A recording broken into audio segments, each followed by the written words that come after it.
Now that we live out here in Monument Valley, we drive a lot, and there's a lot of tourists.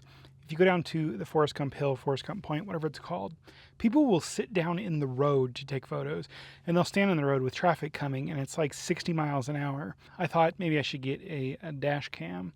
So this is just me testing out my first dash cam ever. Let me show you to you inside. Now this is the Rexing V1 4K. It is a front-facing camera. It's right here, so there's your camera, and you mount it obviously like that on your windshield. It does come with the mounting plate and the sticker. It comes with two of them in case you either mess up or presumably you have a second vehicle. You just peel the one side, sticks on there, you peel the other side, that side sticks on the windshield.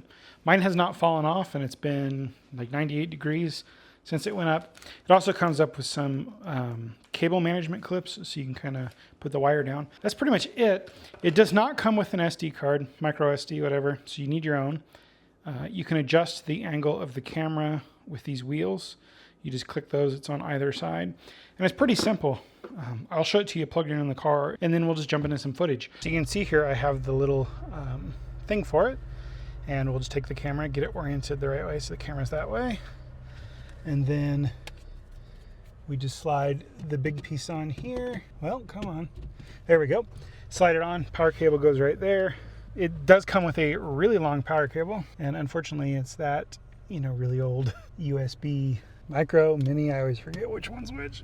And there you go. Now it'll turn on. What I had been doing is wrapping the cord around here a little just to keep it from flopping around. Now you have the interface. It's hard to see in daylight. You gotta get just the right angle, and then you can come in here. So there's a menu button right here on the side that you press, and you can just come in here and change the resolution, everything. It does have Wi-Fi. You hold the record button for a couple of seconds and then let go of it, and then it'll go into the Wi-Fi setting mode, so you can do Wi-Fi pairing to your phone to go ahead and transfer everything over. But yeah, that's pretty much it. Like, I just kind of snake this cable down here, and because there's a lot, I just have it kind of tucked under the seat. And yeah, that's pretty much that. So let's just jump into the footage. Here I am parked at Golding's. You're going to see my bald spot. Yeah, I miss my hair. This is the Tribone grocery on the res, not too far from the house. I didn't want to drive here to show you. So now we're driving out to Olgeto, and it's about, 10 miles down this road. But over there on the right, you can see Train Rock. Now I'm going to drive down about 7-8 miles, and we will show it to you. It's now past us. I missed the scenic turnout thing that I wanted to stop at, so we're just turning around on these people's driveway real fast. And then we're going to go down, half a mile down this road, and up on the left, there's a little turnout. And I'm going to show you the train formation. To me, it looks like a locomotive pulling a locomotive, which is probably why they call it the train. It even has like the cow guard scoop. So see that dirt patch up there on the left? That's where we're going to turn. Sorry I didn't linger longer to let you see it. I was in kind of a hurry. I got a lot to do today, and I was just trying to get this footage real fast. And I had some stuff from the grocery that I wanted to get home and get in the fridge. So we're going to turn right up here on the left. And now you're going to see it for a couple of seconds, maybe 3 or 4. And there you go. There is the train formation. It's not the coolest one out here, but I definitely see why it looks like a train. You have the mittens over by us, and then there's one that looks like an eagle somewhere. Now we're on the road to Cayenta. This was last Friday. We were going in to get groceries. And this is my favorite formation up here. Well, no, I take that back. It's my second favorite. There's one that's like this, but much blacker. I believe to the southwest, to the southwest, I think. So now we're here in Cayenta, and we just passed that fire station. They were working on that fire truck there. So we're going to turn up here, and this is Basha's.